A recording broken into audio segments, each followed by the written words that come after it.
Like a rabid wolf, that one. How did it come to this? We fool ourselves believing that peace will last. My grandfather built all this from a poor fishing village, you know. He watched the gods die, watched the chaos that followed, watched man and varl slaughter each other, even before the dreads arose. All we've done is traded one struggle for another. Now that there are no more dreads to war against, we war against ourselves. This chieftain meant to kill me, and he's not the first. A dozen families in the city would gladly take my chair. This one had men waylaying merchants, both north and south of the city, strangling trade, quite well, I would add, though he denied it to his lust. This sort of wolf doesn't stop biting because the head is cut off. It just grows a new head. I am in a bad way, my friend. Help me finish this fight and I'll gladly send you on your way with double our king's tithe. Take any men you need. They're loyal, I promise you that. They will meet you down in the proving grounds. The Banner Saga is a very successful Kickstarter project by Stoic Studio, a 3-member indie developers formerly of BioWare. The Banner Saga is heavily inspired from the Viking culture, but they have their own set of mythology and history. All gods and characters are unique creations. Well, basically the whole lore is overall unique. They are just heavily inspired by the Norse mythology. There are 3 races created in the world of the Banner Saga. First one are the humans. Created by the Loom Mother, they are essentially an ordinary people with the exception of Menders, a human trained in magical arts. Another race are the varls, a crossbreed of an animal and a human. They are stronger than the humans and live longer than them. Also, instead of wearing helmets, they have these badass horns. Haderborg, a disciple of the Loom Mother, created all varls, and they all seem to be all males, hence they cannot really reproduce. So, when Haderborg died, the remaining varls were all what's left. The 2 races fought each other for territories, until a new race was created, the Dredge. They are humanoid beings which is said to be made out of stones. They were created by one of the gods, who were jealous of his peers, took their creations and twisted them into something bizarre creatures. They are so powerful that unless humans and varls unite, they will never be defeated. It took them a great war, and eventually the Menders forced them to the north and buried them deep. You play alternatively in 2 perspectives. One is Hakon and his army of varls, who also include the Prince of Humans and his soldiers. They came back from paying their tributes to the human king, and Ludin, the prince, was sent to Varl's capital to return the favor. As they traveled back to the Varl's capital, they never expected to clash weapons with the Dredge on their way back. On the other hand, Rook, her daughter, whose name is Aleri, a resident Varl named Iver, and his kinsmen were taken by surprise when the Dredge suddenly attacked them. They had no choice but to run away to safety. I'm not going to spoil more as this game's strongest points is its story. The Banner Saga gives me quite the same feeling when I first played Fire Emblem on the 3DS. All of its characters are enjoyable and interesting to check, and they all have their own background story and dialogues. However, some are technically just generic people and they just put a damn story just to make them somewhat unique. Also, each location in the continent has its origin, though only few places are visited throughout the game. Moving on with the visuals, the Banner Saga is like a moving painting. It is so colorful and atmospheric. The backdrop when you are in caravan mode is a bit dull, but there are some scripted events that will make you awe and get goosebumps. Battle maps design can be repetitive, especially if you grind for renown.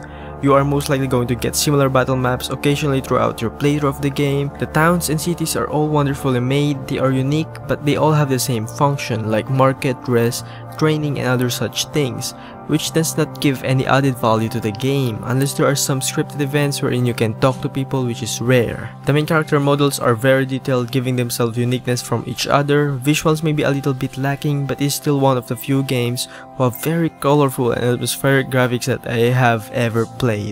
We have 3 things that we'll tackle on the gameplay. First is the choice selection. Throughout the game, you are given choices that will change small things in the game, like your party members and supplies. It's either it will increase or decrease depending on what choice you will make.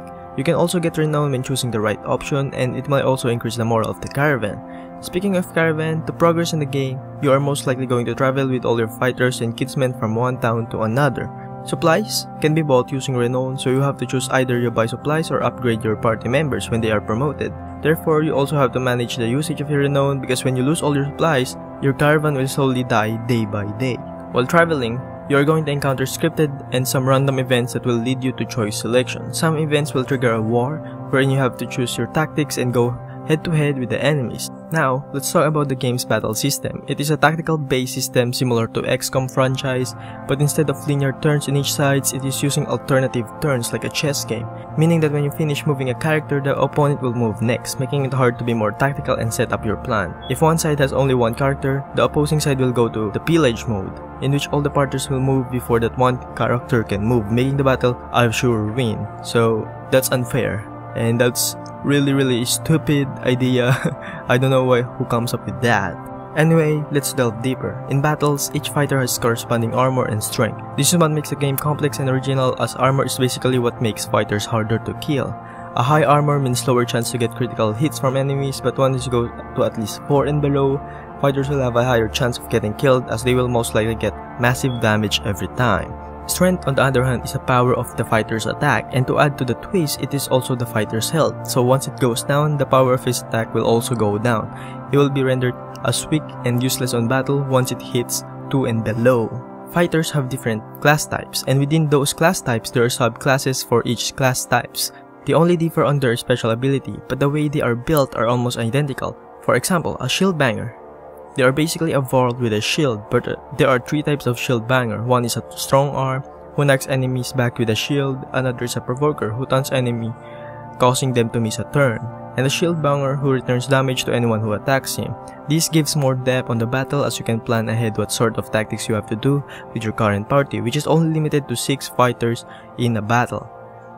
The game does implement a permanent death to your fighters when it gets a lot of injuries by always using him every battle, but most of the time, the only reason they are going to die if you choose a bad choice in the choice selection, which is utterly stupid. Moving on, the narration and background music of the Banner Saga is top-notch, the voice acting is solid. It is just really disappointing that only part which has a narration is when you're passing through a village, a godstone, or some kind of event. The ambient is really atmospheric that it actually made my hair rise at some point. It is a perfect fit for a game like this. The Banner Saga is the type of game that you can play in one sitting and move on with your life. It is painfully linear, the choices you make matter so little. It's either you get a renown or supplies or get frustrated because you got one of your party members killed, which is again freaking annoying. The random events are scarce, like less than 20 or so. I have played this game 3 times and I almost get the same random events on my 2nd and 3rd playthrough, so I think I already fleshed out the game out to its core. Though there is a multiplayer version of the Banner Saga which is called the Banner Saga Factions, you might as well try that once you finish the game. The Banner Saga does not really have any replay value itself. So the verdict for this game is story 91 out of 100, graphics 86 out of 100, gameplay 68 out of 100, sound 88 out of 100, replay value 52 out of 100. Verdict is 77 out of 100. The Banner Saga has an abundant lore, a very detailed story, an awesome soundtrack, and a top-notch narration, a very atmospheric ambient, and a very nice graphics. But what went wrong? Why get this low score? The simplistic and boring gameplay drags this game down. It's way too basic and way underutilized. The battle system was average and may even annoy you because how the turns are set to alternate. The random events are so scarce, it made the game painfully linear. The choices you make don't matter at all. It's more of a guessing game. Lack of a way to get food and renown, it's just too boring and too predictable once you've played it once. Fret not though, cause this game is only the chapter 1 of a trilogy. And hopefully the developers will make a better game and better gameplay mechanics on the next iteration of the game, which is on the making. So yeah. So yeah, that's my review for the Banner Saga, and sorry for the boring commentary cause, well, I just want to sit into the fields of the atmosphere, but yeah, it just, the way I recorded it was just too loud outside, so I really am sorry about that. So hey, I hope you guys enjoyed this. So if you have any other thoughts or disagree to my points, then you can go comment below, and I really love criticisms and I love criticizing games, and if you get offended by how I review this game, then I am sorry, but this is my opinion and I think this game deserves this rating of what I gave them, 77 out of 100. This game is good, it's great. I've enjoyed playing it for 3 times and I wasn't really that bored because I want to flesh the game out. But yeah, for an average gamer, I don't think you want to play this more than once because it's just the same storyline, just random events changing, but it doesn't really change the fact that the ending is still the same. So yeah, so if you enjoyed this, then go click the like button, share this to your friend, and yeah, thank you guys for supporting this. And so this was like a delayed for 2 months as I was really having a hard time recording, writing, but yeah, it's here and I will be doing this more often. So next review will be Wasteland 2. So yeah, hope you guys enjoy it and see you guys next time. Bye.